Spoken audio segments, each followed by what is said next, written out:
প্রবল বৃষ্টিতে হিমাচল জুড়ে বিপর্যয়। দেরাদুনে মেঘভাঙা বৃষ্টিতে ব্যাপক ক্ষয়ক্ষতি, জলের তোড়ে ভেসে গেল ঘর, বাড়ি, হোটেল। নিখোঁজ 2।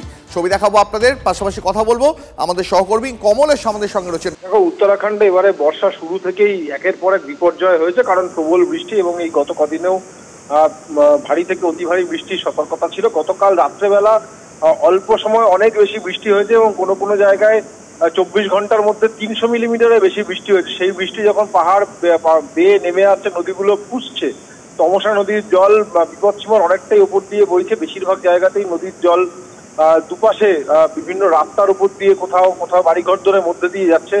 আর দেরাদুন হরিদ্বারের যে হাইওয়ে, সেই রাস্তা অনেক জায়গায় ভেঙে গিয়ে এমন ভাবে জল পড়ছে যেন একটা জলপ্রপাত। এইরকম পরিস্থিতি। এখন আরো জল উপর থেকে, মানে পাহাড়ি অঞ্চল থেকে আরো এখনো বৃষ্টি চলছে এবং উপর থেকে জল নামছে।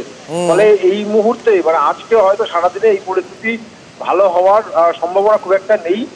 এই পরিস্থিতি সামাল দিতে ইতিমধ্যে এনডিআরএফ নেমেছে এবং উত্তরাখণ্ডের যে এসডিআরএফ, মানে রাজ্যের বিপর্যয় মোকাবিলা বাহিনী, তারাও নেমেছে। পুষ্কর সিং ধামি, মুখ্যমন্ত্রী, তিনি পোস্ট করে জানিয়েছেন আপৎকালীন পরিস্থিতিতে উদ্ধার কাজ চলছে, যাতে হতাহতের সংখ্যা না বেড়ে যায়।